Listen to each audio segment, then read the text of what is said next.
Hello friends, आप सभी का स्वागत है home science classes with Mohini ma'am में। आज हमारा जो प्रश्न है आज हमारा जो क्लास है वो हमारी आवासीय आवश्यकता हाउसिंग नीड से संबंधित क्लास रहेगी, जिसमें हम भूखंड योजना का चयन वगैरह जो भी चीज़ें पूछी जाती हैं आपसे हम सबकी बात करेंगे। घर क्या होता है, मकान क्या होता है, परिवार के लिए आवास की आवश्यकता क्या है, हर माध्यम से हम आज इस विषय को समझने का प्रयास करेंगे। ठीक है, आप जानते हो गृह निर्माण की योजना से बहुत सारे प्रश्न पूछे जाते हैं कि आमुख क्या होता है, मतलब ओरिएंटेशन क्या होता है, साइट का चुनाव करना, ठीक है, लैंड का चुनाव करना जहाँ पर आपको घर बनाना है, ये सारी चीज़ें आपसे बहुत अच्छे से पूछी जाती हैं। तो इन सब की हम बात करेंगे और अभी इस पर एक दो वीडियो आपको और मिलेंगी, क्योंकि ये बहुत बड़ा टॉपिक है। बड़ा टॉपिक मतलब 4-5 लेसन है इसमें, जो कि आज मैं 2 लेसन लाई हूँ इसमें, और 2 कल की क्लास में करा देंगे तो कंप्लीट हो जाएगा। ठीक है, मिस्टेक हो गई, कल क्लास नहीं हो पाई कुछ रीजन से, बहुत ज़्यादा मैं थक कर बहुत ज़्यादा परेशान हो गई थी, इस वजह से क्लास नहीं हो पाई, क्योंकि कल मुझे ऑलरेडी आपको कुछ क्लासेस देनी पड़ी थी। ठीक है, जो कि कई बार कमेंट लोगों के आ रहे थे और ज़रूरी था देना, तो इस वजह से समय का अरेंजमेंट मैं कर ही नहीं पाई चाहते हुए भी, क्योंकि वही 24 घंटे आपके पास है, वही 24 घंटे मेरे पास है, तो क्लास नहीं हो पाई। इस वजह से नहीं, आज आवास वाला पूरा कंप्लीट हो गया होता। तो चलो कोई नहीं, कल कर लेंगे। ओके, तो स्टार्ट करते हैं क्लास। देखिएगा, बहुत इंपॉर्टेंट है, नए आए हो तो वीडियो को लाइक जरूर करिएगा, शेयर जरूर करिएगा और चैनल को आप भी सब्सक्राइब जरूर करिएगा।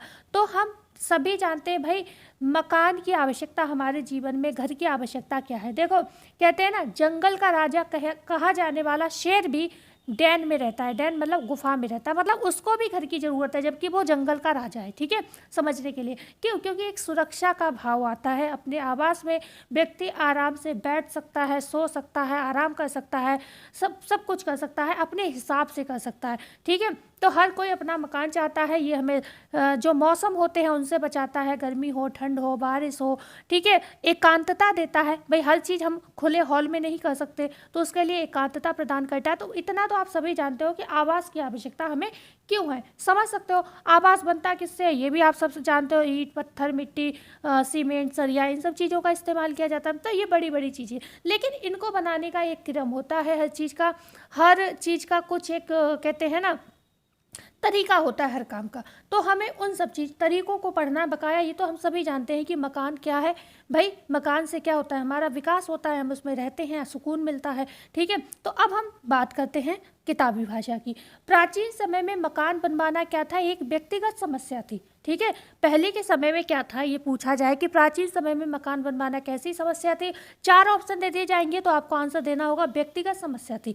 परंतु आज के समय में पूछा जाए जो मकान बनवाना है कैसी समस्या है, तो ये सामाजिक एवं राष्ट्रीय समस्या बन गई है। ठीक है ना, सामाजिक एवं राष्ट्रीय समस्या बन गई है। सामाजिक, भाई समाज में रह रहे हो तो आपको मकान होना चाहिए। ठीक है, तो ये एक तरीके की सामाजिक समस्या बन गई है और राष्ट्रीय भी बन गई है, क्योंकि आप कोई भी मकान भी बनवाते हो तो उसके कुछ रूल रेगुलेशन आपको फॉलो करने होते हैं। बिना रूल रेगुलेशन के आप मकान बनवा लोगे तो सरकार आपका मकान हटवा देगी। ठीक है ना, तो ये राष्ट्रीय समस्या बन चुकी है। मकान इस प्रकार के हों जिसमें परिवार के सभी सदस्यों का शारीरिक, मानसिक, बौद्धिक, सामाजिक, आध्यात्मिक, संवेगात्मक और साथ ही साथ खेल, हम लोग कहते हैं ना छोटे घर होते हैं, जैसे मेरे घर में बहुत छोटा सा आंगन है। ओके, तो बच्चों के खेलने की व्यवस्था नहीं हो पाती, तो हमें भी कई बार ये फील होता था कि काश आज हम काबिल होते तो ऐसे इतना बड़ा घर बनवाते कि बच्चे मतलब कम से कम अपने घर में उन्हें खेलने की जगह तो होती है। हमारा मकान भी बहुत ज़्यादा बड़ा नहीं है। ठीक है, तो यही सपने देखते थे। अब क्या, बच्चे बड़े हो चुके, दोनों बच्चे,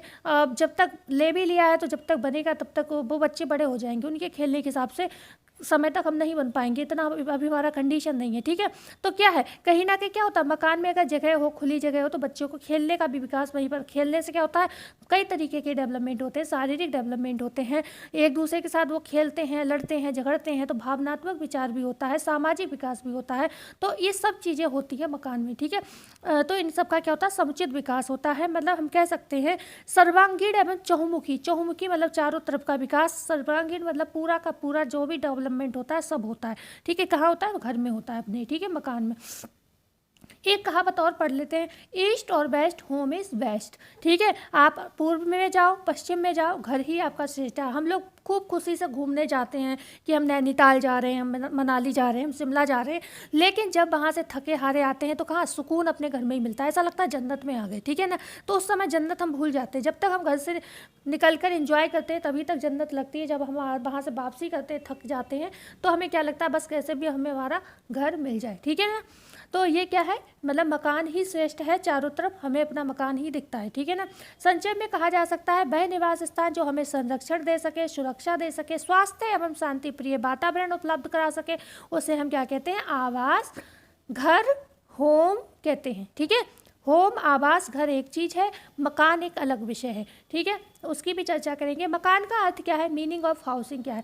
ऑक्सफोर्ड डिक्शनरी के अनुसार वह भवन संरचना जिसमें निवास किया जाए एवं उसे क्या कहते हैं, आवास कहते हैं। मतलब ऑक्सफोर्ड डिक्शनरी की जो परिभाषा है वह ये कहती है भवन संरचना मतलब एक ऐसी संरचना है जिसमें निवास किया जा सके। ठीक है, उसे हम आवास, निवास मतलब हम रह सके, उसे हम आवास या घर कहेंगे।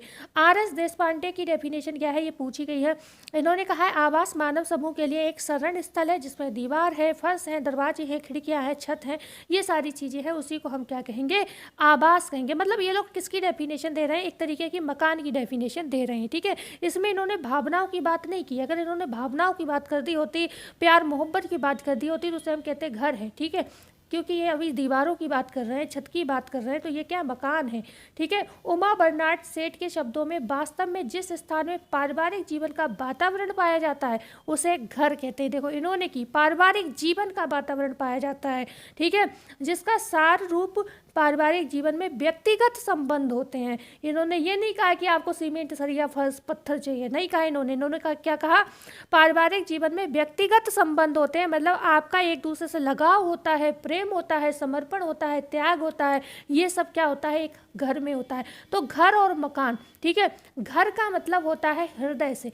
घर का मतलब किससे होता है, हृदय से होता है, जहाँ आपकी भावनाएं जुड़ी हों, जहाँ पर प्रेम हो आपको अपने परिवार के सदस्यों से, जहाँ पर एक की उंगली में चोट लगे तो दर्द दूसरे को भी हो। ठीक है, मतलब किसी को समस्या हो तो दूसरे को इस बात से फर्क पड़ना चाहिए कि हमारे सामने वाले, हमारे भाई को, हमारी बहन को, हमारे जो भी हैं रिलेटिव हैं, उनको ये समस्या हुई है, इसके लिए मतलब इस समस्या का हल कैसे ढूंढ सकते हैं। ठीक है, तो ये होता है घर कि दूसरे की परेशानी में भी हम उसकी समस्या को हल करने का मतलब साधन ढूंढे कि कैसे हम उस समस्या को हल कर सकते हैं। और मकान का मतलब क्या होता है, ईंट पत्थरों की बनी हुई एक बिल्डिंग। ठीक है, सीमेंट सरिया की बनी हुई एक बिल्डिंग। ठीक है, जिसमें क्या होता है, बस एक ढांचा है। ये क्या है, एक ढांचा है जिसमें मतलब कोई प्रेम नहीं है, कोई वो भाव नहीं है, कुछ भी नहीं है। ठीक है, लेकिन घर, इस मकान को घर बना सकते हैं। ठीक है, और घर को भी मकान बनाया जा सकता है। अगर आपके पास प्रेम ना हो, तो आपके एक दूसरे के प्रति समर्पण ना हो, आपके दूसरे के कष्टों से आपको कोई फर्क ना पड़े, तो वो घर क्या मकान बन जाएगा। ठीक है, तो मकान को घर, घर को मकान भी बनाया जा सकता है। आपके व्यवहार पर डिपेंड करता है कि आप अपने बने बनाए घर को ईंट पत्थरों का ढांचा बना दो, या फिर बने बनाए मकान को ईंट पत्थर के ढांचा में आप जान डाल दो, प्यार डाल दो, मोहब्बत डाल दो, इंसानियत डाल दो, जिससे वो एक घर बन जाए। ठीक है, तो घर का हमेशा मतलब क्या होता है, हृदय से होता है। A house is built by hand. आपने ये डेफिनेशन मैंने शायद BA या MA में याद की थी, मुझे आज भी याद है। A house is built by hand, मतलब मकान का निर्माण किया जाता है किससे, हाथों से। ठीक है, हाथों से। But a home is built by heart, मतलब घर का निर्माण किससे किया जाता है, हृदय से। ठीक है, तो यही अंतर है दोनों में। ओके, क्लियर हुआ। तो हृदय और घर और मकान आप समझ गए। अब हम बात करते हैं कि भाई परिवार के लिए आवास की आवश्यकता क्यों है। Need of housing for family, भाई सुरक्षा के लिए। ठीक है, सुरक्षा आप सभी जानते हो, गर्मी है, ठंड है, बारिश है, ठीक है, लू चल रही है, हवाएं चल रही हैं तरह तरह की, तो उन सब से, फिर जंगली जानवरों से, इन सब से हमें प्रोटेक्शन का काम क्या कौन करता है, मकान में हम सेफ हैं, चोरी डकैती से बच रहे हैं, सारी चीज़ों से हमें प्रोटेक्शन मिलता है। एक स्थायित्व, स्टेबिलिटी, आपको पता है सुबह का भूला रात को घर आ जाएगा। मतलब सुबह से आप बाहर कितने भी काम के लिए निकले हो, नौकरी गए हो, कहीं भी पे गए हो, आपको पता है यहाँ पर जाकर हमें स्टेबिलिटी मिलेगी, यहाँ जाकर हम रात में आराम से खा पी के सोएंगे, ठीक है। अनुकूल वातावरण प्रदान करना, बिल्कुल आपका घर है, आप जैसा चाहो उसे बना सकते हो, ठीक है। तो आपके हिसाब से हम अपने घर को एडजस्ट कर लेते हैं, ओके। तो ये क्या है, अनुकूल वातावरण प्रदान करना। फिर क्रियाशीलता, एक्टिविटी के लिए हर तरीके की क्रियाशीलता हम घर में कर सकते हैं, हर चीज़ हम घर के अंदर घर के बाहर नहीं कर सकते, ठीक है। सारे काम हम खाने पीने से लेकर सब काम घर में ही करते हैं। सामाजिक प्रतिष्ठा, सोशल प्रेस्टिंग, मतलब आप जानते हो प्रेस्टीज, सॉरी, सामाजिक प्रतिष्ठा का मतलब आजकल देखो घर क्या है, घर में आप कितने त्यौहार मनाते हो तो लोग आते हैं, आप उनका वेलकम करते हो। ये आप रोड पर करोगे तो कैसा लगेगा, रोड पर नहीं कर सकते भाई, रोड पर व्यवस्था ही नहीं हो पाएगी, ओके। तो क्या है, मान लो हर कोई रोड पर ही रहने लगे, ये तो एक बात अलग है कि हमने कहीं खाली जगह पड़ी थी, कोई फंक्शन कर लिया, वो अलग विषय है। लेकिन नॉर्मल कह दो कि डेली में आपको रोड पर रहना है, तो आप जानते हो फुटपाथ पे जो लोग रहते हैं उनका क्या सामाजिक प्रतिष्ठा होती है, कुछ होती है, नहीं होती। वैसे ही आप जैसे जो लोग स्ट्रीट लाइट में रहते हैं या फिर फुटपाथ पर जो लोग रहते हैं, सोते हैं, क्या उनकी सामाजिक प्रतिष्ठा, मतलब उनका सोशल कोई वैल्यू है? नहीं है भाई, सच में नहीं है। आप देखिए उनका क्या वैल्यू है, ठीक है। तो ये क्या हमें मकान से मिलती है, समझ सकते हो, इन चीज़ों को समझने वाली चीज़ें हैं ये। अभिव्यक्ति, हम एक्सप्रेशन, हमारे घर में जैसे हमने गौतम बुद्ध की सीनरी लगा रखी है, लोग कहते हैं कि मतलब काफ़ी हम शांति प्रिय, मतलब शांति का पसंद करने वाले लोग हैं, लोग गौतम बुद्ध की सीनरी लगाते हैं। क्यों? क्योंकि एकदम वो बिल्कुल शांत बैठे हुए हैं, ध्यान में बैठे हुए हैं ना, तो उसका भाव आता है। लोगों को फूल, जैसे कि गार्डनिंग का शौक है, हरे बड़े भरे पेड़ पौधे लगा रखे हैं, ठीक है। तो उससे क्या अभिव्यक्ति होती है कि हाँ इस व्यक्ति को ये चीज़ पसंद है, इसका ध्यान इस क्षेत्र में। किसी ने भगवान जी के बहुत सारे फोटो लगा रखे हैं घर में, तो आपकी उससे अभिव्यक्ति क्या होगी कि हाँ भाई ये पुजारी टाइप का व्यक्ति है, ऐसे आप समझ सकते हो। तो ये क्या अभिव्यक्ति का माध्यम भी होता है घर, हम अपने हिसाब से। किसी को पढ़ने का शौक है तो वो अपने घर में लाइब्रेरी बनाता है, हर जगह उसकी बुक्स जरूर दिखेंगी, ठीक है। तो ये क्या है, अभिव्यक्त कर रहा है कि ये व्यक्ति किस तरीके का भाव रखता है। मनोरंजन, हर तरीके का एंटरटेनमेंट हम नॉर्मल रोज़ का करते हैं तो करते ही हैं। बर्थडे पार्टी है, शादी विवाह है, बहुत सारे प्रोग्राम हम घर में ही अरेंज करते हैं। विश्राम, भाई रेस्ट, पूरे दिन के थके हुए रेस्ट भी आप घर में ही करते हो। तो ये सारी चीज़ क्या होती है, हमें एक घर से मिलती हैं, ठीक है। घर होता है हमारा, उसी से प्राप्त होती हैं, ओके। इसलिए हमें घर की आवश्यकता है। सामाजिक गुणों का विकास भी करते हैं। संग्रह मतलब स्टोरेज, हम अपनी सारी चीज़ों को स्टोर भी करते हैं। और सांस्कृतिक सुरक्षा मतलब कल्चरल प्रोटेक्शन, हमें हर तरीके के अपने प्रोटेक्शन होगा या प्रोडक्शन नहीं होगा, ठीक है, प्रोटेक्शन हमें अपने परिवार से मिलता है, ठीक है, अपने घर से मिलता है। तो ये तो हमारी क्या थी, आवश्यकताएं थी हमारे घर की, कि हमें परिवार के लिए आवास की आवश्यकता क्यों, तो आवास की आवश्यकता इन सभी कामों के लिए है, ठीक है। गृह निर्माण की योजना, planning to build a house, गृह निर्माण की योजना अब हम बनाते हैं। मतलब ये सेकंड लेसन, मतलब पहला लेसन जो था वो बस इतना छोटा सा था जो हमने आपको यहाँ तक पढ़ा दिया, ठीक है। अब हम बात कर लेते हैं, एक सेकेंड, कुछ मिस है क्या?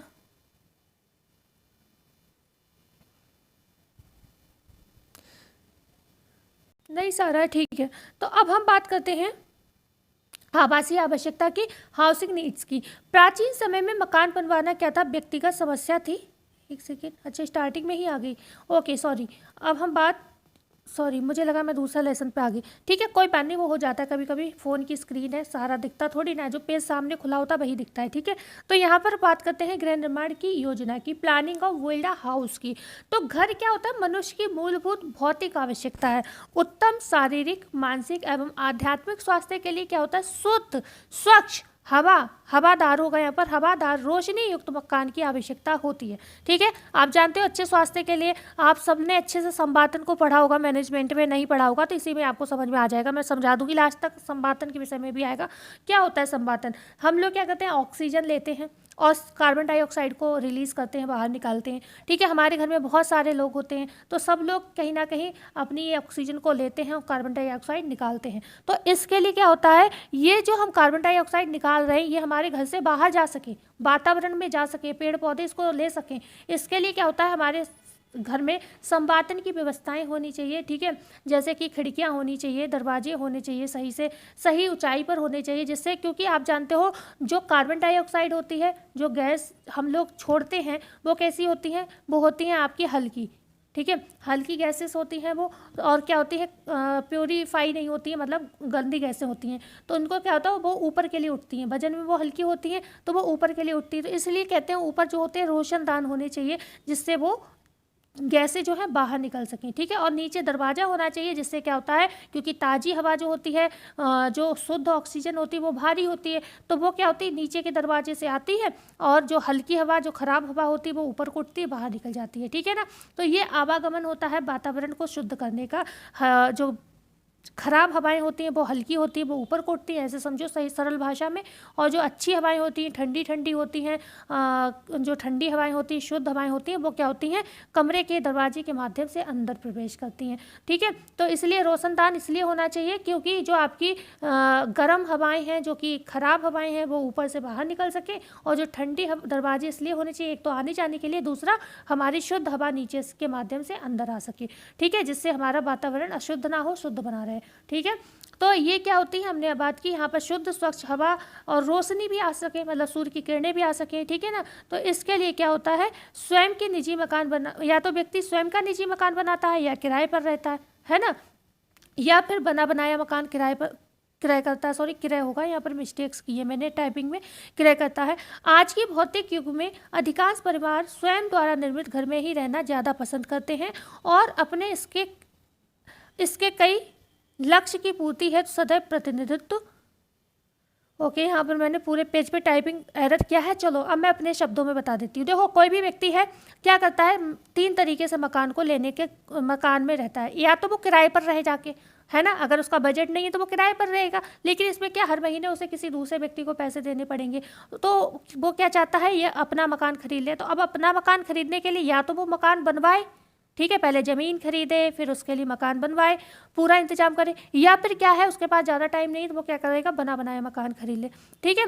तो यहाँ पर क्या होता है, आजकल लोग क्या करते हैं, आजकल के जो लोग हैं वर्तमान समय में, वो बने बनाए मकान भी नहीं लेना नहीं चाहते। अगर उनके पास बजट है, वो अपना मकान खुद ज़मीन खरीद कर बनवाना चाहते हैं। अब हमें जब खुद बनवाना है तो हम क्या करेंगे, आगे चलकर ज़मीन भी देखेंगे किस प्रकार की ज़मीन होनी चाहिए, ठीक है। तो यदि भवन का निर्माण योजनाबद्ध ढंग से नहीं किया जाए तो उसमें एकांतता तथा मानसिक संतुष्टि का अभाव रहेगा। हाँ, अगर आप मकान बनवा रहे हो लेकिन एक योजना नहीं बना रहे हो, बस लिया ज़मीन और उल्टी सीधी बनवा के रख दिया मकान को, तो क्या होगा, हो सकता है उसमें एकांतता की आप कमी कर दो, है ना, क्योंकि हर घर में एकांतता होनी भी ज़रूरी है। और हो सकता है फिर बाद में जब आप उसको यूज़ करो तब आपको पता चले कि अरे इस घर में तो बहुत सारी कमियां हैं, आपको रोज़ प्रॉब्लम हो रही है, तो ये मानसिक संतुष्टि भी नहीं देगा। इसलिए मकान बनाते समय एक योजनाबद्ध तरीके से मकान बनवाना चाहिए। साथ ही साथ समय, शक्ति, ऊर्जा एवं धन का भी अपव्यय होगा। मतलब अगर आपने मकान सही तरीके से नहीं बनवाया है तो आपको जो दिक्कतें होंगी सो होंगी, उसमें एक दिक्कतें और भी शामिल होगी। हो सकता है मकान इस तरीके से बना हो कि आपको काम करने में बहुत समय लगे, जैसे कि आपने स्टोरेज इधर बनवा दिया, ओके, और किचन इधर बनवा दिया, बीच में कोई ऐसी व्यवस्था नहीं है जहाँ पर स्टोरेज का सामान। अब आप कोई भी काम है तो किचन से यहाँ से सामान लेने आ रहे हो, फिर आप किचन में जा रहे हो, ठीक है, तो इसमें बहुत समय बर्बाद होगा। समय बर्बाद ज़्यादा लगेगा तो शक्ति भी ज़्यादा लगेगी, शक्ति ज़्यादा लगेगी तो ऊर्जा का व्यय भी ज़्यादा होगा, है ना। ज़्यादा ऊर्जा रोज़ रोज़ व्यय होगा, थक के चूर हो जाओगे। उदाहरण से मैं समझा रही हूँ, समझिएगा, ठीक है। आप बीमार होगे तो फिर धन का भी व्यय होगा, ऐसे आप समझ सकते हो। तो हर चीज़ एक दूसरे से जुड़ी हुई होती है भैया। जब थकोगे जल्दी जल्दी, बीमार पड़ोगे जल्दी जल्दी, फिर है ना, शरीर में ऊर्जा है नहीं, काम कर रहे हो बराबर, तो फिर दवाई लोगे तो धन का भी अपव्यय होगा, ठीक है। तो ऐसे ही चीज़ें समझ सकते हो। तो इन सब चीज़ों का क्या होगा, अगर मकान सही नहीं बना होगा तो अपव्यय होगा। इसलिए गृह प्रबंधन या गृहिणी को काफ़ी सोच समझकर विवेकपूर्ण निर्णय लेकर योजना बनाकर भवन निर्माण कराना चाहिए।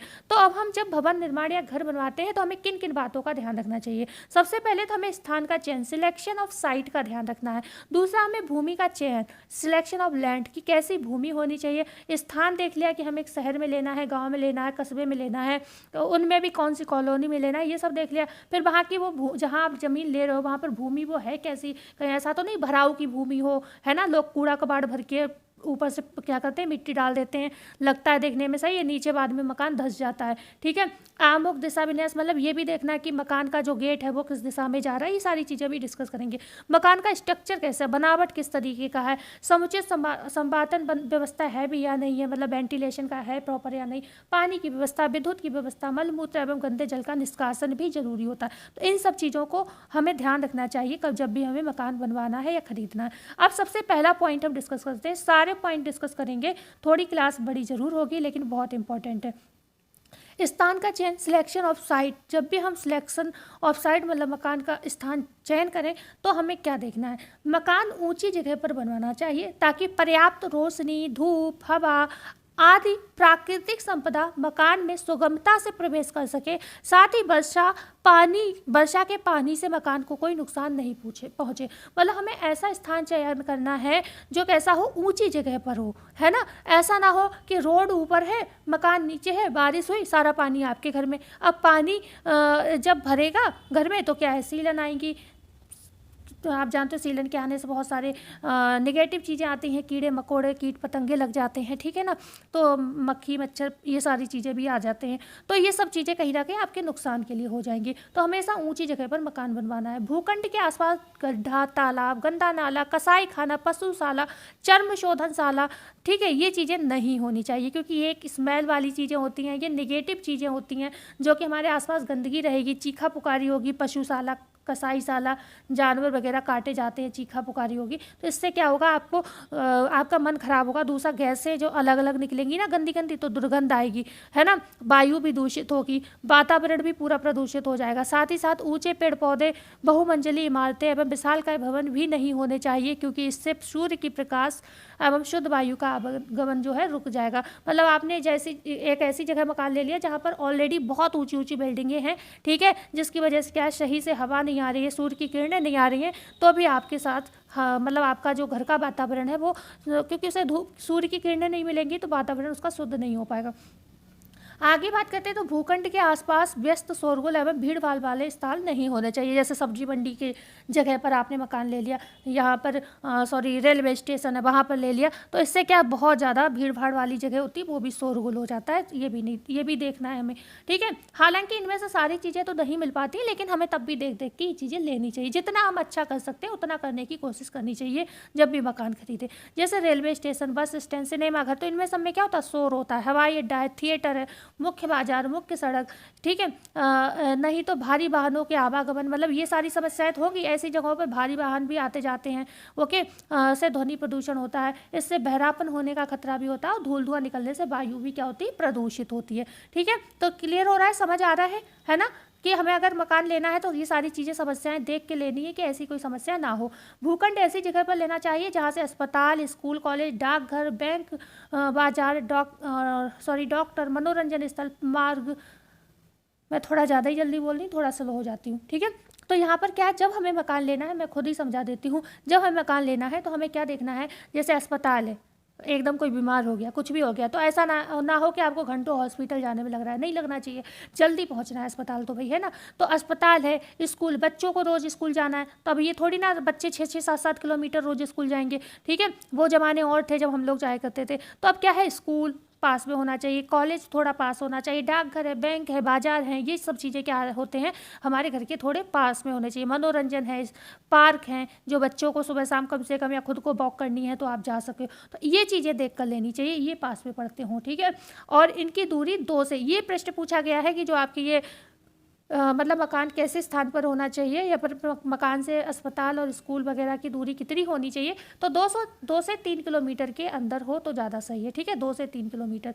कृत्रिम बनाई भूमि, भराऊ भूमि पर भवन नहीं बनवाना चाहिए। कृत्रिम वही वाली बात हो गई ना, कोई नाला था, कोई तालाब था, उसमें क्या था, कूड़ा भर दिया गया, कूड़ा वगैरह मलमूत्र सब भर दिया और उसके ऊपर से मिट्टी डाल दी गई और आपको दिखा दिया गया कि देखो ये ज़मीन पड़ी है ना। और बाद में आपने मकान बनाया तो क्या हुआ, क्योंकि नीचे तो कूड़ा भरा हुआ था, अब वो जैसे ही उस पर दबाव पड़ा, सड़न हुई नीचे, तो वो कूड़ा सड़ के नीचे दब जाएगा, तो आपका फर्श भी नीचे बैठ जाएगा, ठीक है। उससे क्या होगा, गैसें भी रिलीज होंगी, गैसों से सीलन आएगी, ठीक है। सीलन क्योंकि नमी, पानी सोख लेगी ज़मीन, क्योंकि बनाई हुई है ना ज़मीन, तो नीचे पानी भर जाएगा, जिससे बहुत सारी नेगेटिव चीज़ें आपको देखने को मिलेंगी, है ना। तो ऐसे भराव ज़मीन भी नहीं लेनी चाहिए। अब हमने बात कर ली पूरी किस चीज़ की, पहले पॉइंट की कि स्थान का चयन हमने, अब मान लो हमने स्थान सब कुछ देख लिया कि अस्पताल, मनोरंजन की सारी चीज़ें, बैंक की सुविधा, स्कूल की सुविधा, सब कुछ है, हमने अच्छी जगह पर अपने स्थान का चयन कर लिया कि हमें यहाँ पर ज़मीन लेनी है। अब आपको वहाँ पर जाकर वो ज़मीन भी देखनी है भाई, स्थान तो समझ में आ गया, लेकिन वो भूमि है सही नहीं है भाई, भूमि में वही सारी चीज़ें अभी हम डिस्कस करेंगे कि सिलेक्शन ऑफ लैंड की भूमि कैसी है भाई, ज़मीन कैसी है। तो भूमि कई तरीके की होती है, स्थान के चयन के समान ही भवन निर्माण के लिए भूमि भूमि, मिट्टी मतलब भूमि का मतलब हो गया मिट्टी है जो ज़मीन में, वो कैसे ये भी देखना है। मिट्टी के चयन पर भी ध्यान देना आवश्यक है। मकान बनाते समय नींव, फाउंडेशन जिसे कहते हैं, नींव जो जानते हो, ज़मीन जब मकान बनता है तो खोदते हैं दीवार के लिए, ठीक है, तो उसे हम नींव कहते हैं। फाउंडेशन डालनी पड़ती है, इसके लिए मजबूत आधार की जरूरत पड़ती है। शुष्क एवं ऊंची भूमि मकान निर्माण की दृष्टि से सर्वश्रेष्ठ होती है। तो ध्यान रखिएगा कैसी, शुष्क एवं ऊंची भूमि जो होती है मकान निर्माण की दृष्टि से सर्वश्रेष्ठ मानी जाती है। ये पॉइंट इंपॉर्टेंट है, इसे नोट कर लीजिएगा, शुष्क एवं ऊंची भूमि। ओके, अब बात करते हैं एक भूमि, मतलब भूमि को जब चयन करना है, ज़मीन को चयन करना है तो कुछ पॉइंट्स हमें याद रखना है। सबसे पहले एक हो गया रेतीली भूमि, ठीक है, ओके। दूसरा चिकनी भूमि, मतलब हमें यह देखना है कि इनमें से कौन सी मिट्टी है, कंकरीली एवं पथरीली भूमि है, भराव भूमि है, या फिर चूने एवं मैग्नीशियम युक्त भूमि। तो ये 5 तरीके की ज़मीनें पर मकान बनाए जाते हैं, जिसमें कौन सी होनी चाहिए और कौन सी नहीं होनी चाहिए। तो सबसे पहले हम बात करेंगे रेतीली भूमि, सैंडी सॉइल की। तो इसमें क्या होता है, पानी सोखने की अद्भुत क्षमता एवं गुण होता है, इसलिए यह भूमि अच्छी मानी जाती है। ऐसी भूमि की नमी धारण क्षमता भी अधिक होती है और मकान में सीलन नहीं आती। मकान बनवाते समय ऐसी भूमि में गहरी चौड़ी नींव खोदनी पड़ती है तथा ये थोड़ी महंगी पड़ती है। मतलब आपके लिए मकान बनवाने की दृष्टि से ये ज़मीन अच्छी है। ओके, इसमें क्या होता है, पानी को ये सोखने की क्षमता रखती है। रेता जो होता है वो पानी को नीचे ले जाकर सोख लेता है, जिससे आपके ऊपर वाले फर्श पर सीलन नहीं आती है। ओके, तो हमें ऐसी ज़मीन देखनी है जहाँ पर सीलन वगैरह ना आए। ओके, तो यहाँ पर सीलन नहीं आती, तो ये क्या है, अच्छी होती है, पर ये थोड़ी महंगी भी पड़ती है और इसमें गहरी नींव जो होती है और चौड़ी नींव खोदनी पड़ती है, गहरी और चौड़ी नींव खोदनी पड़ती है मकान बनवाते समय।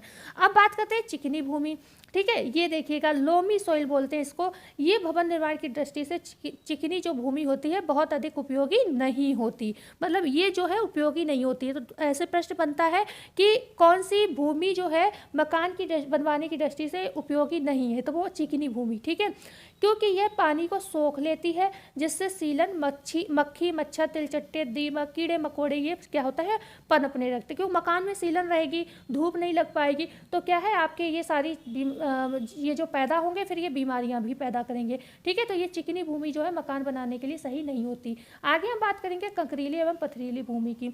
ये भी भवन निर्माण के लिए उपयुक्त मानी जाती है।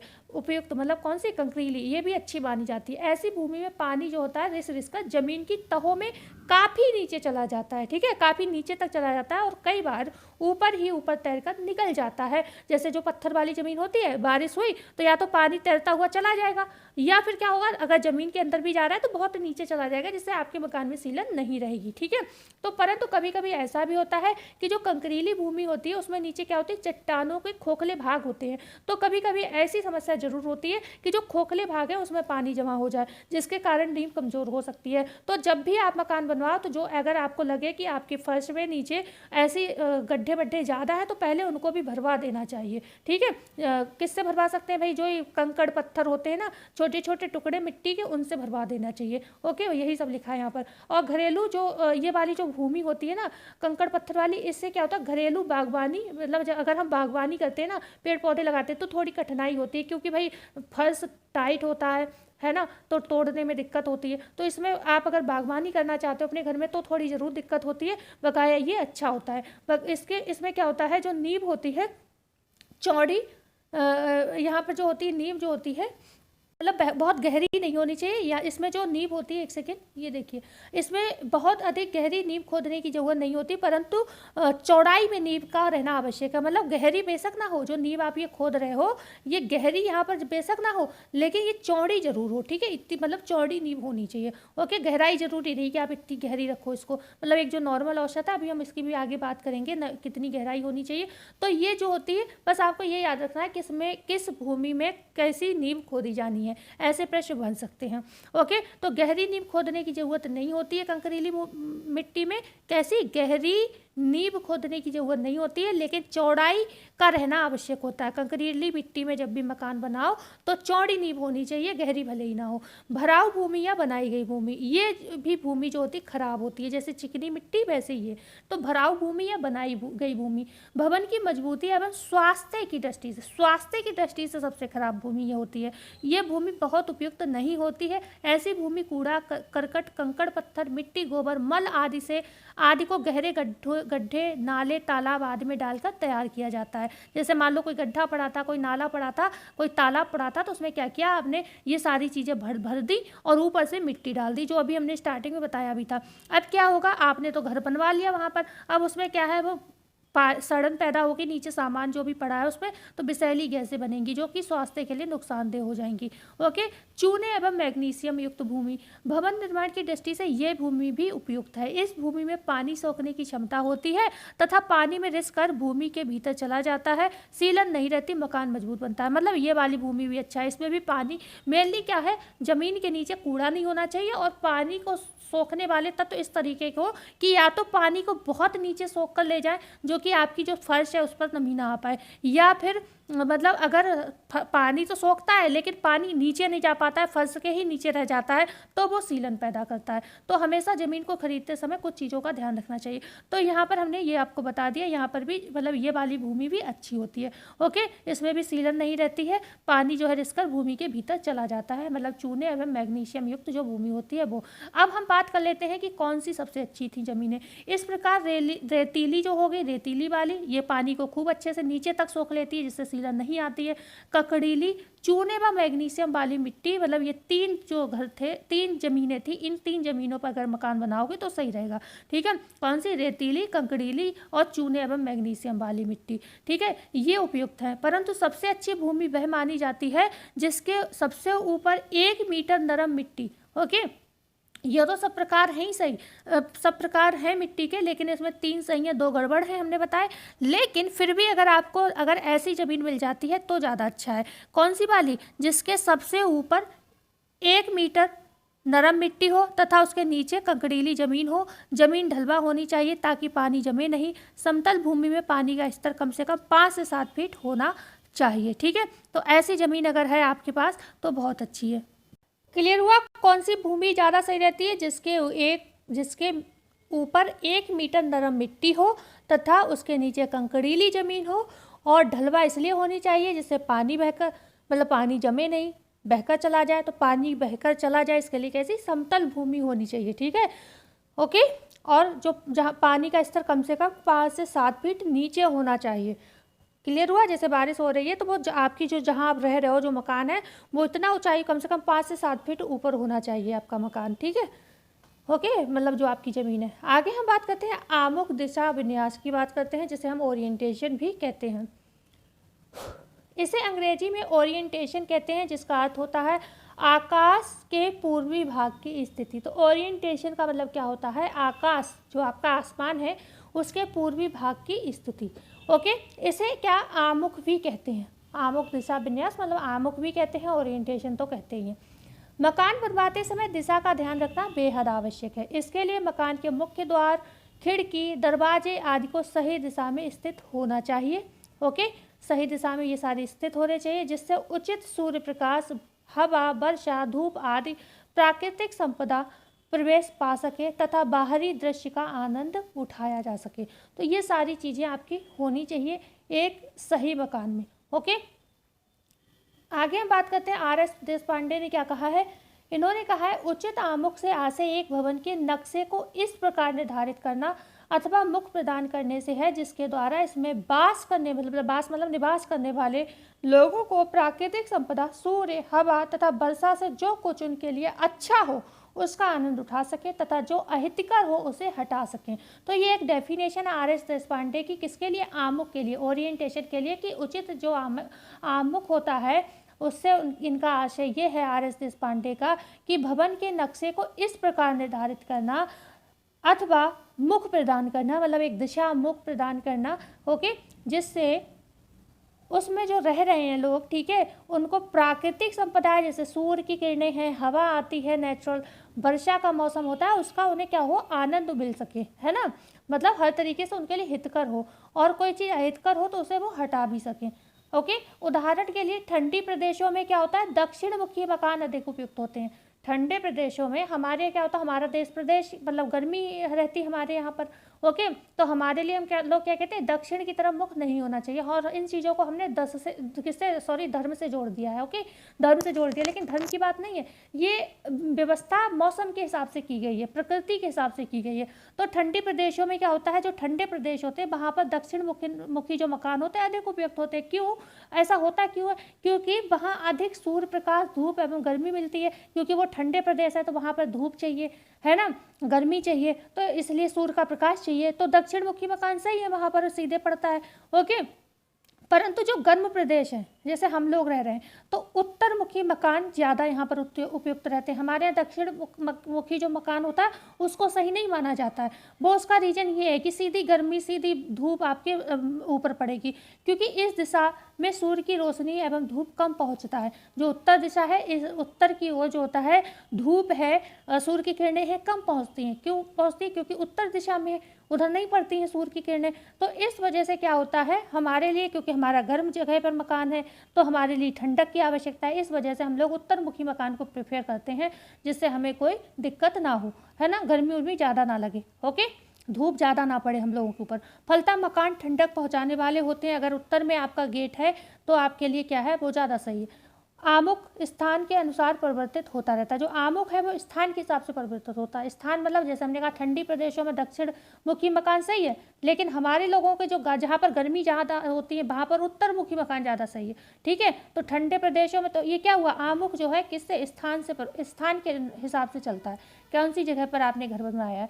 यदि वायु संवातन एवं रोशनी के दृष्टिकोण से देखा जाए तो पूर्व पश्चिम का मकान अधिक अच्छा होता है और पूर्व दिशा का मकान सूर्य प्रकाश की दृष्टि से श्रेष्ठ होता है। ठीक है, तो अगर आप संवातन की दृष्टि से देख रहे हो तो यहाँ पर अगर आपको क्या करना है, रोशनी अच्छी चाहिए। अगर रोशनी अच्छी चाहिए तो रोशनी जैसे कि आपके सूर्य की किरणें आती रहे, तो उस दृष्टिकोण से क्या होगा, पूर्व पश्चिम का मकान अधिक अच्छा है। ठीक है, पूर्व पश्चिम से आपकी सूर्य की किरणें सीधे आएंगी।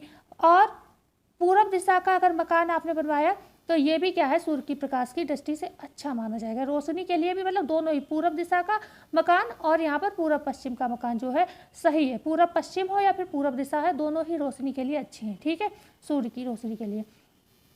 आगे हम बात करते हैं भवन निर्माण में दिशा विन्यास करते समय किन बिंदुओं पर गौर हमें करना चाहिए। तो सबसे पहले क्या देखना है, भवन का जो प्रमुख द्वार है दक्षिण या पश्चिम दिशा में होना चाहिए। ठीक है, प्रमुख द्वार कहाँ होना चाहिए, दक्षिण या पश्चिम दिशा में। या तो आपका गेट है वो दक्षिण में हो या फिर पश्चिम में हो। ओके, भूमि जिस ओर ढलुआ हो उस दिशा में मकान का प्रमुख द्वार होना चाहिए। ढलुआ हो मतलब जिधर को ढलान हो, जैसे पानी बहकर आराम से गेट से निकल जाए, तो उस ओर क्या होता है, प्रमुख द्वार होना चाहिए। मतलब गेट के माध्यम से पानी आपका बाहर निकल जाए, जो भी बारिश का हो, कोई भी पानी हो। दिन के समय काम आने वाले कमरों को उत्तर पूर्व की ओर रखना चाहिए। अगर जिस कमरे में आप दिन में काम करते हो तो उसमें उसको कहाँ, उत्तर पूर्व की ओर रखना चाहिए। ठीक है, शयन कक्ष को हवा बहने की दिशा में रखना चाहिए। जो शयन कक्ष है जिधर से हवा अच्छी आती है उस दिशा में रखना चाहिए। मतलब सोने वाला जो कमरा है उसे कौन सी दिशा में रखना है, जहाँ हवा अच्छी आए। ठीक है, भोजन कक्ष दक्षिण पूर्व, जो भोजन कक्ष है, खाने का कमरा है पूरब, अध्ययन कक्ष उत्तर पूर्व। मतलब जो खाने का कमरा है वो दक्षिण पूर्व में होना चाहिए, भोजन का जो कमरा है वो दक्षिण पूर्व में होना चाहिए। इन्हें सीधे सीधे याद कर लो, इसमें आपको ज़्यादा दिमाग नहीं लगाना है, बस याद कर लो। भोजन कक्ष कहाँ होना चाहिए, दक्षिण पूर्व में होना चाहिए। अध्ययन कक्ष कहाँ होना चाहिए, उत्तर पूर्व या उत्तर पश्चिम दिशा में होना चाहिए। ठीक है ना, समझ में आ रहा है सारा, बस ये चीज़ें याद करने वाली हैं। भोजन का कक्ष दक्षिण पूर्व में, अध्ययन का कक्ष उत्तर पूर्व में या उत्तर पश्चिम में, उत्तर पूर्व या उत्तर पश्चिम। ओके, बैठक कक्ष जो बैठने का कमरा है वो पश्चिम दिशा में, तथा रसोई घर जो होती है वो उत्तर पूर्व दिशा में रखना चाहिए। ठीक है, रसोई घर उत्तर पूर्व में, और बैठक जो है, बैठक का कमरा जहाँ लोग आते जाते हैं, गेस्ट वगैरह, या नॉर्मल आपका ड्राइंग रूम है, तो पश्चिम दिशा में होना चाहिए। दक्षिण दिशा की दीवारों में छज्जा या सन ब्रेकर बनाने से दिन भर की धूप से बचा जा सकता है। ठीक है, तो दक्षिण दिशा की जो दीवारें हैं अगर उन पर धूप, मतलब उधर के लिए आपका गेट है और धूप सीधी आ रही है, तो छज्जा या सन ब्रेकर बनवाने से क्या होता है, मतलब ये सही रहता है। ओके, सीधी धूप नहीं पड़ेगी। अब बात कर लेते हैं मकान की बनावट की बात कर लेते हैं। ठीक है, तो मकान की बनावट कैसी होनी चाहिए, स्ट्रक्चर ऑफ हाउस। मकान की बनावट भी उतनी ही महत्वपूर्ण है जितना भूमि और उसका चयन करना आवश्यक है। तो हमने भूमि देख ली है ना, और भूमि का चयन भी कर लिया। अब हमें वो भूमि पर मकान बनाना है, ऐसे आप समझो। तो बनावट से तात्पर्य क्या हुआ, मकान की संरचना, कि हमें अब मकान बनाना कैसा, उसका स्ट्रक्चर कैसा होना चाहिए। यदि सब कुछ ठीक है पर मकान ही श्रेष्ठ, सुंदर, कलात्मक, उपयोगी, मजबूत, आकर्षक ना बने तो सब बेकार है। ठीक है ना। तो मतलब सुंदरता का ध्यान बहुत रखना जरूरी है। एक आदर्श एवं उत्तम भवन बनाने के लिए नक्शा बनवाना कुशल इंजीनियर से, मतलब आर्किटेक्ट। नक्शा मकान का कौन बनाता है? आर्किटेक्ट, जिसे हम इंजीनियर भी कहते हैं। तो मकान जब भी बनवाओ तो नक्शा जब बनवाओ तो किसी कुशल आर्किटेक्ट इंजीनियर से बनवाना चाहिए। मकान का नक्शा परिवार की आवश्यकताओं, उपयोगिताओं, स्थानीय जो परिस्थितियां हैं, जलवायु है, आर्थिक स्थिति है, उसके अनुरूप होना चाहिए। मतलब जैसा आपका पैसा हो वैसा नक्शा होना चाहिए, है ना। बकाया आपकी परिस्थितियां क्या हैं उस तरीके का होना चाहिए। आपके आसपास का जो जलवायु वातावरण है उस तरीके का होना चाहिए। ठीक है। तो भवन का बाहरी खुला स्थान कैसा होना चाहिए, अब उसकी बात कर लेते हैं। अब ये जो कुछ पॉइंट्स आप पढ़ रहे हो ना, ये मकान की बनावट की आप पढ़ोगे। हमने अभी आपसे को क्या बताया था, जो मकान ये यहाँ पर आते हैं, एक सेकेंड थोड़ा सा बता देते हैं।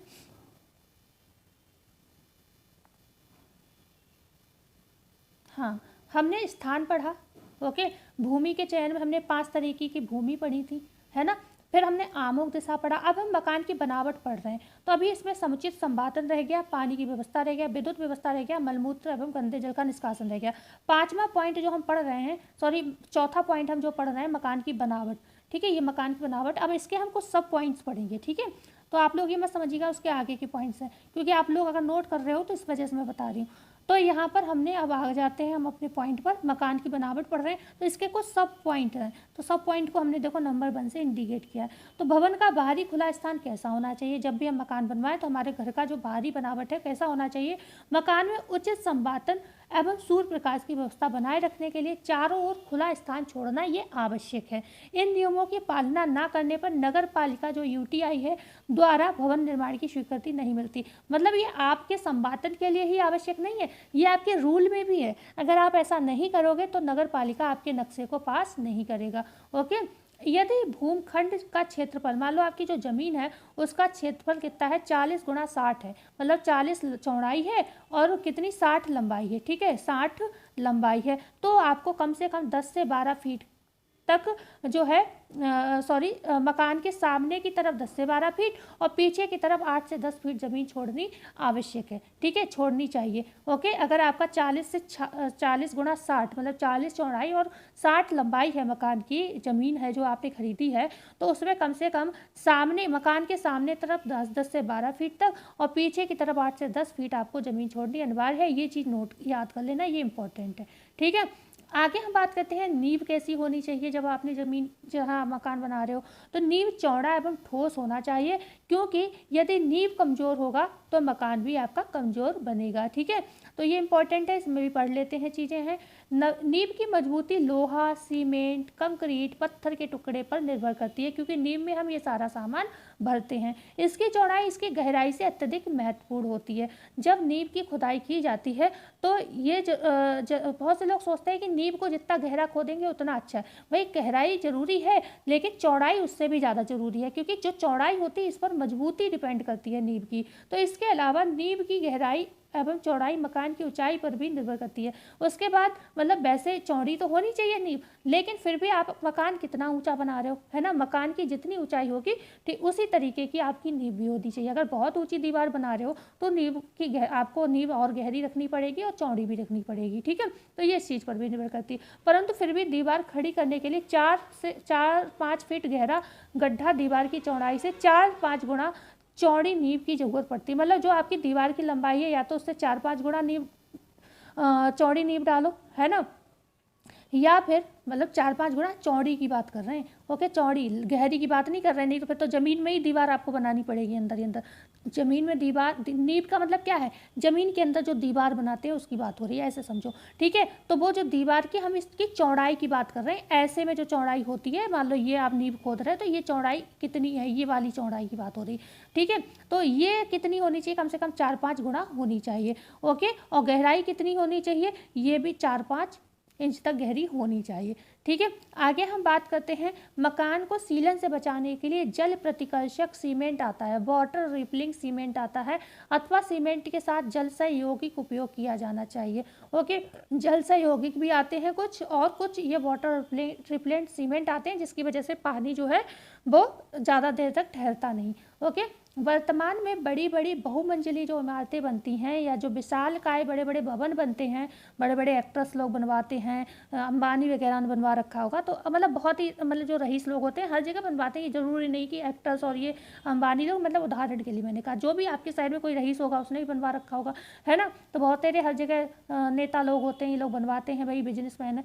तो ये लोग जो होते हैं इमारतें या फिर बिल्डिंगें, आप जानते हो मॉल खुलते हैं, अस्पताल बनते हैं, ये सब क्या है, बड़ी बड़ी बहुमंजिली इमारतें हैं, ठीक है। तो यहाँ पर क्या होता है, भवन निर्माण हेतु प्रबलित कंक्रीट स्थलों आरसीसी पाइल्स का उपयोग किया जाता है। मतलब जो बहुमंजिली इमारतें बनती हैं, बड़ी बड़ी विशाल भवन बनते हैं, वहाँ पर किसका प्रयोग किया जाता है नींव के लिए, तो यहाँ पर प्रबलित कंक्रीट स्थल बोलते हैं, जैसे आरसीसी पाइल्स कहते हैं, या फिर मतलब आरसीसी पाइल्स का उपयोग किया जाता है, ये ध्यान रखो बड़ी बड़ी मंजिलों में। इसके बाद भी कुछ चीज़ें आती हैं। इन मोटे मोटे खूंटों को भूमि की काफ़ी गहराई तक क्या होता है, विद्युत हथौड़े से क्या होता है, क्योंकि ये हाथ से तो कर नहीं पाओगे भाई, मोटे मोटे खंभे होते हैं, ओके, तो विद्युत हथौड़े जो बिजली से चलने वाले हथौड़े होते हैं उनसे ठोक दिया जाता है, ओके।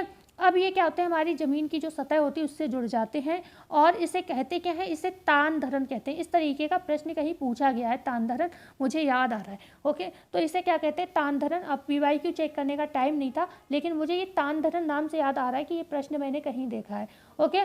तो जो बड़ी बड़ी मंजिलों में जो इमारतें बनती हैं, मतलब बड़ी बड़ी मंजिल और इमारत बनती है, वहाँ पर किसका, आरसीसी पाइल्स का उपयोग किया जाता है। इनके साथ होता क्या है, इन्हें मोटे मोटे खूंटों की भूमि में काफ़ी गहराई तक विद्युत के हथौड़े से ठोक दिया जाता है, जिससे ज़मीन की सतह से ये जुड़ जाते हैं, और जब ये सब ज़मीन की सतह से जुड़ जाते हैं तो इसे हम तान धरण कहते हैं, ठीक है। क्या कहते हैं इसको, हम तान धरण कहते हैं। इन्हीं पर ईंट की दीवार खड़ी कर दी जाती है। इंग्लिश में इन तान धरण को टाई बीम कहते हैं, ठीक है, टाई बीम कहते हैं, ओके।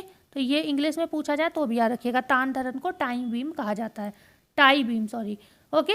तो अब आगे हम बात करते हैं, कहीं कहीं पिलर्स का प्रयोग किया जाता है, मतलब कहीं कहीं तो ये तान धरण बना दिया जाता है ना, लेकिन कहीं कहीं क्या होता है, पिलर्स का प्रयोग भी किया जाता है। पिलर्स आपने सुना होगा, इसमें नींव बनाने की, पिलर्स मतलब खंबे, ठीक है, इसमें नींव बनाने की जरूरत नहीं पड़ती। खंभों के निर्माण हेतु भूमि में 25 से 30 सेमी तक के व्यास की गोलाई में 2.5 से 3.75 मीटर तक गहरा गड्ढा किया जाता है। मतलब इन बीम को जमाने के लिए अगर पूछा जाए कितनी गहराई पे गड्ढा खोदा जाता है, ओके। तो जो ये पिलर्स लगाए जाते हैं, जो खंभे लगाए जाते हैं, उनमें जो भूमि की गोलाई में खुदाई कितनी होती है, 25 से 30 सेमी तक और गोलाई में होती है, ओके। बकाया जो व्यास यहाँ पर 2.5 से जो 3.75 मीटर तक गहरा गड्ढा, मतलब गहराई में कितना होता है, 2.5 से 3.5 मीटर या फिर 3.75 मीटर, है ना। और जो यहाँ पर जो व्यास की गोलाई होती है, मतलब गोलाई में जो नींव होती है वो कितनी होती है, वो 25 से 30 सेमी तक होती है। तो गोलाई में 25 से 30 सेमी और गहराई में 2.5 से 3.75, ठीक है। आगे बात करते हैं, इन गड्ढों में सीमेंट, कंक्रीट एवं लोहे की मोटी मोटी छड़, पत्थर के छोटे छोटे टुकड़े भर दिए जाते हैं। फिर इन खंभों को एक तान धरण से जमीन की सतह पर जोड़, इन्हीं खंभों पर छत का भार टिका रहता है। ये क्या,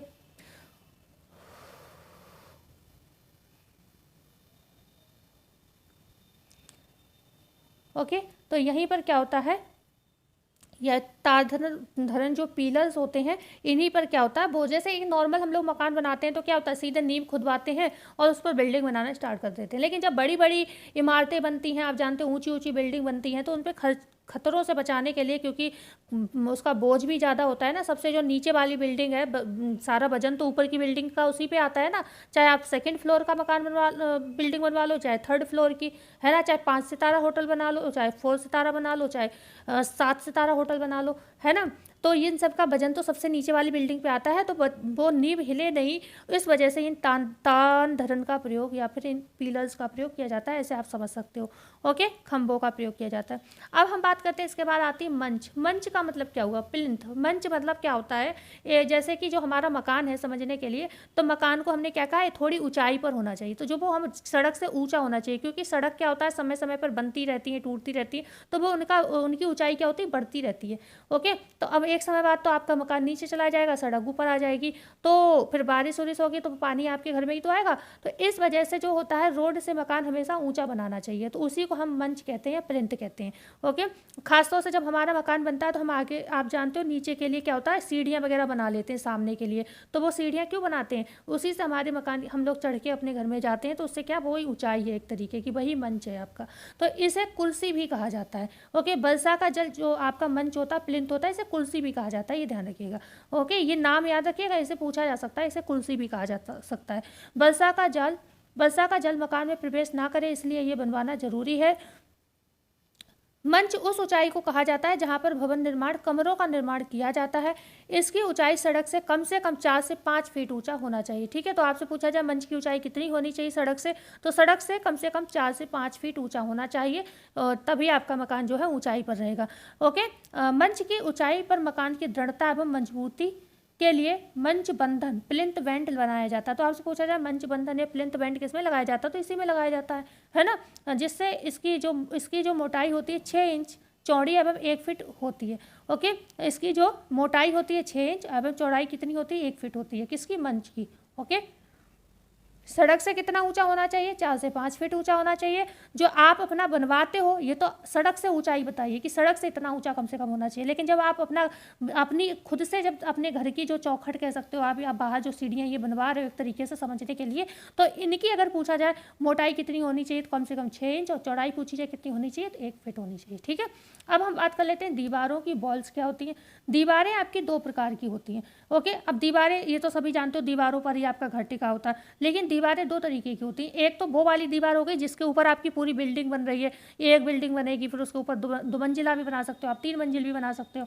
लेकिन जो दीवारें आपकी कुछ होती हैं, जैसे कमरे के जो हम पार्ट लगाते हैं, भाई 2 कमरे हैं तो बीच में एक दीवार आएगी नहीं आएगी, तो वो वाली भी हो गई, एक आंतरिक दीवार हो गई, एक बाहरी दीवार हो गई। बाहरी दीवार वो हो गई जिस पर आपका पूरे घर का वजन तुला हुआ है, वजन है, और एक आंतरिक दीवार वो हो गई जैसे मान लो कमरे की जो पार्ट कर रही है ना, 1 से 2 कमरे हो गए, एक हॉल है उसमें बीच में दीवार लगा दी, 2 कमरे हो गए, तो ये क्या है, पार्टीशन कर रही है, तो एक ये आंतरिक दीवार हो गई। तो दीवारें 2 तरीके की हो गई, बाहरी दीवार जिसे भार झेलने वाली दीवार कहते हैं, भार झेलने वाली मतलब जो मकान आपका बना है वो वाली दीवार, ओके, जिसकी आपने नींव बढ़िया करके डाली है।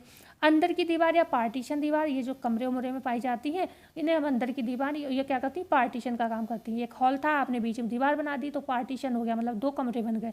ठीक है, तो बाहरी दीवार या भार झेलने वाली दीवार क्या होती है, भार झेलने वाली दीवारों की चौड़ाई अधिक होती है। ठीक है, जो भार झेलते हैं वो दीवारें चौड़ी होती हैं, इनकी मोटाई 1 फुट से थोड़ी अधिक होती है, और इन्हीं दीवारों पर छत का वजन डाला जाता है ना, और सामान्य तौर पर यह 9 इंच या 1 फुट की दीवारें जो होती हैं ठीक होती हैं। तो अगर आपसे पूछा जाए जो भार झेलने वाली जो मुख्य दीवार होती है, ये क्या होगी, ये मुख्य दीवार होगी, भाई इसको तो आपने पहले बनाया है, सबसे पहले आप यही दीवार बनाते हो, भाई घर बनाते हो तो जो चारों तरफ दीवार बनती है वही दीवार है। ठीक है, तो ये कितनी चौड़ी और वैसी होनी चाहिए, 9 इंच या 1 फुट दीवार जो होती है ठीक होती हैं ये। ओके, अंदर की दीवार की बात करें, अंदर की दीवार जिसे हम पार्टीशन दीवार कहते हैं, इन्हें पर्दे की दीवार भी कहा जाता है। इनकी मोटाई 5 से 6 इंच होती है। इस दीवार पर छत का भार नहीं डाला जाता। ठीक है, इस पर छत का भार नहीं डाला जाता, बल्कि स्थान विभाजन का काम करती है। भाई हमने कहा नहीं, हॉल है, आपने एक दीवार लगा दी, कमरा बन गया, तो क्या ये स्थान को विभाजित कर दिया उसने, एक कमरे से दूसरे कमरे को अलग करती है। ठीक है, तो ये जो बीच बीच में हम लोग घर में बनाते हैं वो वाली दीवारें होगी। बहुमंजिली इमारत की बाहरी दीवारों की मोटाई 25 सेमी तथा भीतरी दीवार की मोटाई 12.5 सेमी रखी जाती है। मतलब अभी हमने यहाँ पर क्या बताया, जो हमारी घर की दीवारें होती हैं उनमें हमने क्या कहा, जो सामान्य तौर पर ये कितनी होती है, 9 इंच या 1 फुट की दीवारें होती हैं। ओके, इतनी लंबी होती हैं ये।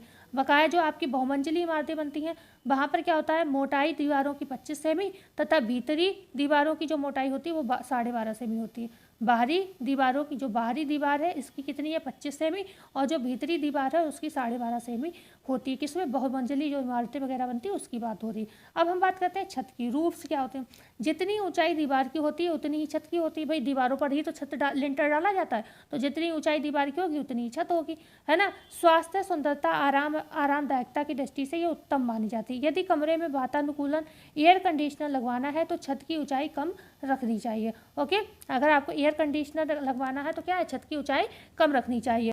एक पॉइंट और यहाँ पर रह गया, अगर आपको घर में एसी लगवाना है, ठीक है, अगर आपको एसी लगवाना है अपने कमरे में, तो कमरे की जो छत की ऊंचाई है 7 फीट रखनी चाहिए, ठीक है, छत की ऊंचाई। ओके, अगर आपको घर में अपने एसी रूम में लगाना है तो एसी लगाने के लिए कमरे की जो ऊंचाई होती है वो 7 फीट से ज़्यादा नहीं होनी चाहिए। ओके, सामान्यतः कैसी होनी चाहिए छत? छत अगर पूछी जाए होनी कैसी चाहिए, तो छत जो होती है चपटी एवं सपाट होनी चाहिए। ओके, जिससे पानी उनी रुके नहीं, बहता चला जाए। तो छत कैसी होनी चाहिए? चपटी एवं सपाट, कम से कम कोई पानी नहीं, बारिश का पानी सबसे ऊपर छत पर आता है। ओके, सीमेंट, कंक्रीट, टीन से बनी छतों वाले कमरों में अधिक गर्मी रहती है। देखो अब ये तो सभी जानते हो, पहले के समय में गांव वगैरह में क्या होता था, घास फूस के भी छतें वगैरह बनती थी, लेकिन अब तो वो चीज़ें शायद बहुत ही जो कतई गए गुजरे गाँव होंगे या जो लोग कुछ अजीबी प्रजातियां जो है ना, क्या बोलते हैं उनको, जो जंगलों में निवास करती हैं, अभी नाम नहीं याद आ रहा है, तो वो लोग हैं, वो भले ही घास फूस के उसमें रहते हैं बकाया। अब तो नॉर्मल सभी लोग लिंटर विंटर डाल के ही रहते हैं। तो अब उन दीवारों की बात करें ना करने से छतों की बात करने का कोई फ़ायदा नहीं, किताब में तो बहुत कुछ लिखा है, लेकिन वैसे आप जानते हो छतें जो होती हैं हमारी सीमेंट की होती हैं, कंक्रीट की होती हैं, लोग टीन डलवा लेते हैं कभी कभी छतों पर, लेकिन जो टीन होती है ये पता है ठंड में बहुत ठंडी हो जाती है और गर्मी में बहुत गर्म हो जाती है, तो ये नुकसानदायक होती है। ओके, तो इस तरीके से छतें तो ये सभी को पता कौन कौन किस किस चीज़ की हम बना सकते हैं, नॉर्मली तो हम लोग सीमेंट वगैरह की ही बनाते हैं, है ना। तो यहाँ पर जो सीमेंट कंक्रीट टीन से जो बनी छतें होती हैं उनमें क्या होता है, गर्मी अधिक रहती है। ऐसी छतों में ऊष्मा पृथक न्यासन बोलते हैं, जिसे हीट इंसुलेटर, हिंदी में, इंग्लिश याद रखो ज़्यादा सही, हीट इंसुलेटर बोलते हैं, तो ये लगा देना चाहिए। आजकल टाइल्स, थर्मोकोल, थर्मोफ्रीज आदि का उपयोग भी किया जाता है, मतलब आजकल टाइल्स भी आने लगी हैं हीट इंसुलेटर का जो काम करती हैं, ठीक है। वकायद थर्मोकोल थर्मोफ्रीज तो होते ही हैं हीट के लिए। ओके, फ्रिज वगैरह में भी लगे होते हैं, तो ये सारी चीज़ें लगाने से क्या होता है, ठंडक रहती है। दीवार के चारों तरफ कम से कम 2.5 से 3 फीट ऊंची दीवार अवश्य बनानी चाहिए। जो दीवार है उसके चारों तरफ पूछा जाए तो 2.5 से 3 फीट ऊंची दीवार। देखो ये प्रश्न जो है याद कर लेना, लेकिन इसका जो हम MCQ कराएंगे आपको तो ये चीज़ें ज़्यादा अच्छे से याद हो जाएंगी, क्योंकि जब प्रश्न बनाते हैं तो चीज़ें याद हो जाती हैं। ओके, तो यहाँ पर 2.5 से 3 फीट ऊंची दीवार होनी चाहिए दीवार के चारों तरफ। ओके, सीढ़ी क्या होती है, स्टेयर्स की बात कर लेते हैं। सीढ़ी का निर्माण भवन के मध्य भाग में होना चाहिए, याद रखिएगा, बीच में होना चाहिए, मध्य भाग में सीढ़ियाँ होनी चाहिए। आप खुद भी सोचो अगर सीढ़ियाँ एक तरफ हो मकान की तो अजीब लगेगा, ताकि उचित संवातन बना रहे एवं कमरे की एकांतता नष्ट नहीं होने पाए। यदि प्रथम मंजिल किराए पर देनी है तो सीढ़ी बाहर से बनवानी चाहिए और सीढ़ियाँ चौड़ी होनी चाहिए, ठीक है। अगर आपको किराए पर मकान उठाने की है, मतलब कोई मंजिल है आपके घर में, आप किराए पर उठाते हो, तो उसको क्या करना, सीढ़ियाँ बाहर से दे दो, जिससे आपकी एकांतता हो गई, या बार बार दूसरे किराएदार के लिए आपको डिस्टर्ब ना होना पड़े कि किराएदार अगर 12 बजे आ रहा है रात के तो आपको गेट खोलना है, ठीक है। तो ये सारी चीज़ें समस्याओं को देखते हुए सीढ़ियाँ बाहर की ओर से आपको निकाल देनी चाहिए। आपको अपना मकान सेपरेट कर लेना चाहिए, जो आपका जो हिस्सा है जहाँ आपको रहना है। स्टेप्स होती हैं, जो सीढ़ियाँ जो स्टेयर्स होती हैं, इनकी ऊंचाई अधिक नहीं होनी चाहिए। ढलुआ सीढ़ी खड़ी सीढ़ी से अधिक आरामदायक एवं सुरक्षाप्रद होती हैं, ठीक है। तो खड़ी सीढ़ी नहीं होनी चाहिए और सीधी और ढलुआ सीढ़ियाँ होनी चाहिए। ओके, समझ जाओ, ढलुआ का मतलब ये नहीं कि आप सरकते हुए नीचे गिरो, एक जो फैली हुई सीढ़ियाँ होती, लेकिन जो ढलुआ सीढ़ी होती है उनके लिए फिर ज़मीन भी ज़्यादा चाहिए। ओके, ये जगह ज़्यादा घेरती हैं। खड़ी सीढ़ी, जब मकान छोटे होते हैं तो खड़ी सीढ़ियाँ ही बनती हैं। हमारे घर में भी खड़ी सीढ़ी हैं। सभी जो भी कोई भी नया व्यक्ति आता है वो ये कहता है अरे यार सीढ़ियाँ बहुत अजीब हैं तुम्हारे घर की, हर कोई टोकता है कि भाई मकान छोटा है इस वजह से एडजस्ट कर रखा है। तो यहाँ पर ढलुआ सीढ़ी खड़ी सीढ़ी से अधिक आरामदायक एवं सुरक्षाप्रद होती हैं।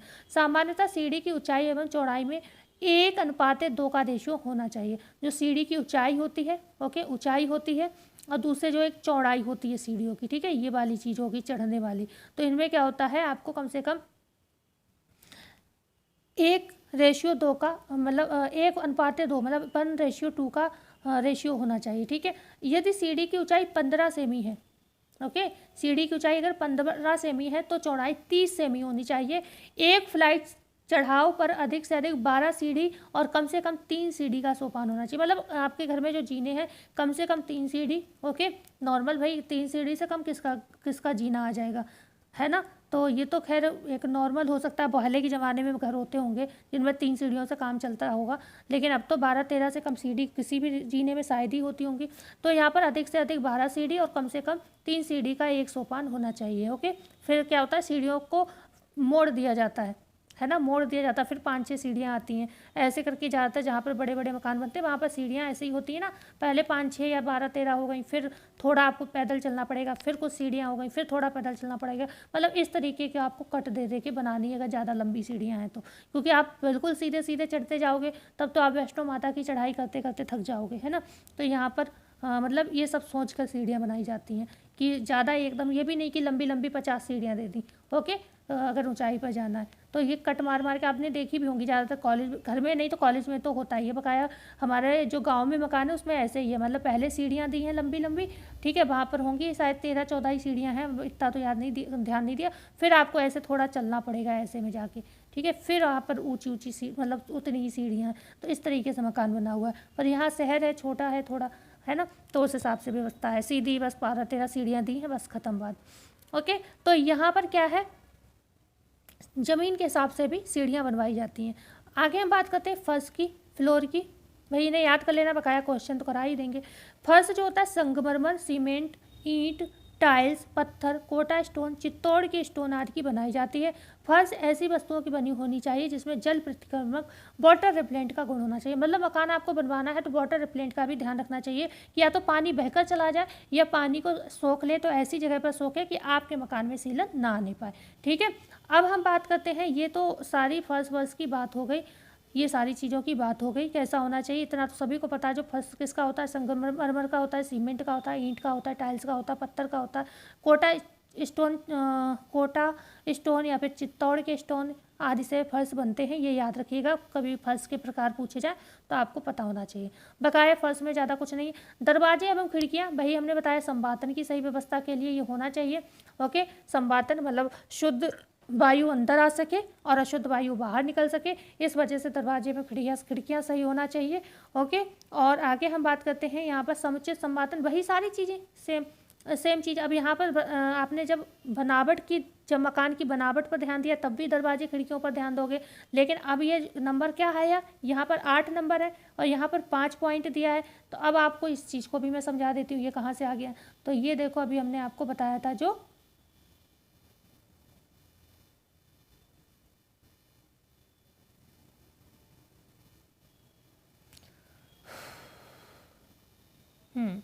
आ गए, ठीक है। तो अभी हम मकान की बनावट पढ़ रहे थे जिसमें हमने 8 पॉइंट आपके पढ़े, सारी चीज़ें आपने अच्छे से समझ ली, जिसमें हमने फर्श पढ़ा, जीने मतलब सीढ़ियाँ स्टेज को पढ़ा, ठीक है, और जो है नींव को पढ़ा, छत को पढ़ा, है ना, बहुत सारी चीज़ें पढ़ी हमने। हमने संवातन के विषय में पढ़ा, तो अब हमने कम से कम 8 पॉइंट पढ़े, ठीक है, मकान की बनावट में। अब हमारा 5वां पॉइंट है समुचित संवातन। तो आप सभी जानते हो भाई प्रॉपर वेंटिलेशन की व्यवस्था होनी चाहिए, है ना, तो मतलब वही आवागमन जो है वायु का बना रहे, धूप छाँव आती रही, तो ये सारी चीज़ें हम पढ़ चुके हैं, तो हम क्यों समय बर्बाद करें। और पानी की व्यवस्था इस तरीके की होनी चाहिए कि पानी वही वाटर रिपेलेंट हमने कहा मकान में हर जगह प्रयोग करना चाहिए, जिससे कि पानी आपके या तो इस तरीके बहकर निकल जाए, है ना, घर ढलाव होना चाहिए, ढलावदार मकान होना चाहिए जिससे कि पानी दरवाजे की तरफ बहकर निकल जाए, या फिर जो भी है मतलब जमे नहीं पानी, किसी भी तरीके से घर में पानी रुके नहीं।